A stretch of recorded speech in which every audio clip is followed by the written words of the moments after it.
Israel और Hamas की महाजंग में बहुत ही बड़ा ट्विस्ट आ गया। कतर में छिपे बैठे हमास के चीफ इस्माइल हानिया ने वहां से सीधा पाकिस्तान को याद किया।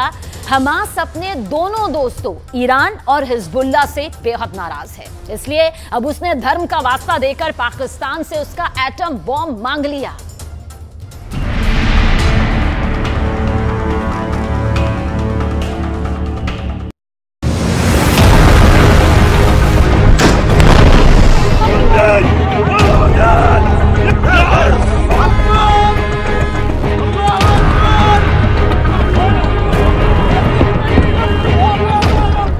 इजराइल में घुसकर 1200 लोगों को मौत के घाट उतारने वाले हमास ने मदद मांगी है।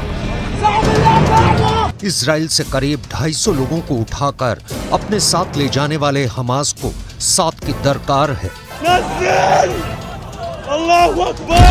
इजराइल में घुसकर दिन दहाड़े बीच सड़क पर सरेआम हत्या करने वाले हमास को उसके लिए इजराइल से लड़ने वाला एक दोस्त चाहिए। हमास ने सीधे सीधे मदद मांग भी ली है पाकिस्तान से।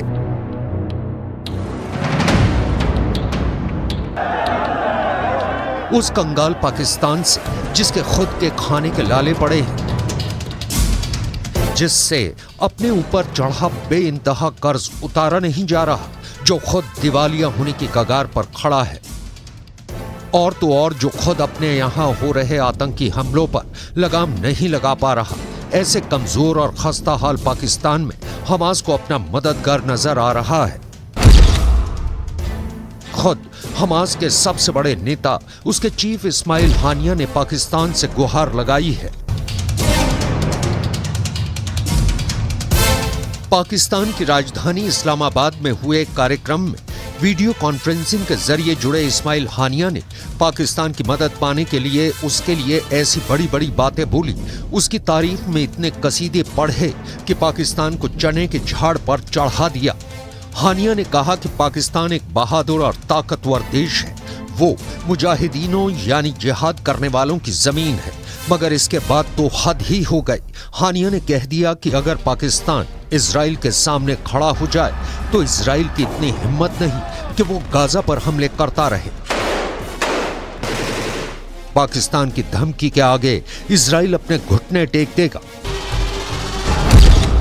हमास की इस मदद की अपील ने पूरी दुनिया को हैरान कर दिया है। सवाल उठ रहा है कि हमास को मदद मांगने के लिए कोई और देश नहीं मिला, पाकिस्तान में उसे ऐसा क्या दिख गया? हमास के पास दोस्तों की तो कोई कमी नहीं। पश्चिमी एशिया में अमेरिका के दोस्त कतर ने हमास के नेताओं को पनाह दी हुई है। इस्माइल हानिया भी वहां इस्माइल की नजर से दूर बिल्कुल सुरक्षित रह रहा है। नेटो देश तुर्की हमास के लड़ाकों को फिलिस्तीन की आजादी के लिए लड़ रहे स्वतंत्रता सेनानी बता रहा है। हमास के सर पर ईरान हाथ रखकर बैठा है, उसे ईरान से हथियार, पैसा और ट्रेनिंग सब कुछ मिलता है। रूस की भी हमास के साथ पक्की दोस्ती और पूरी हमदर्दी है। ऐसे में जब इतने ताकतवर देश हमास के साथ हैं, तो फिर क्या मजबूरी हो गई कि हमास को पाकिस्तान से मदद मांगनी पड़ी?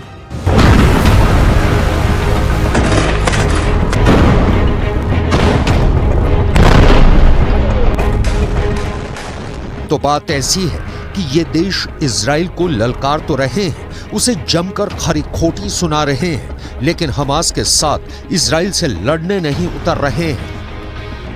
और हमास को इस वक्त जंग के मैदान में उसके साथ लड़ने वाले एक साथी की जरूरत है, इसलिए हमास गुस्से में है। पिछले महीने ये खबर आई थी कि हमास, ईरान और हिजबुल्लाह अपने दोनों साथियों से नाराज है, क्योंकि प्लान ये था कि सबसे पहले हमास इजराइल पर हमला करेगा, जो कि उसने 7 अक्टूबर को किया भी। प्लान के तहत हमास के लड़ाकों ने कैलेंडर में तारीख बदलते ही 7 अक्टूबर को इजराइल पर अब तक का सबसे भयानक आतंकी हमला कर दिया। इसके बाद बारी थी हिजबुल्लाह और ईरान के मैदान में उतरने की। इजराइल के उत्तर में मौजूद लेबनान से हिजबुल्लाह को इजराइल पर धावा बोलना था, वहीं मीलों दूर पूर्व में बैठे ईरान को इजराइल के खिलाफ अपनी पहली और आखिरी जंग छेड़नी थी। यानी इजराइल को उसके पूर्व दक्षिण और उत्तर में एक साथ घेरने की पूरी तैयारी, ताकि इजराइल पर 3 दिशाओं से हमला करके उसे सर उठाने का मौका ही ना दिया जाए। इजराइल हमास को जवाब देने के लिए खड़ा हो तो हिजबुल्लाह उस पर टूट पड़े। इजराइल हिजबुल्लाह से भिड़ने की तैयारी करे तो ईरान उस पर बम गिरा दे।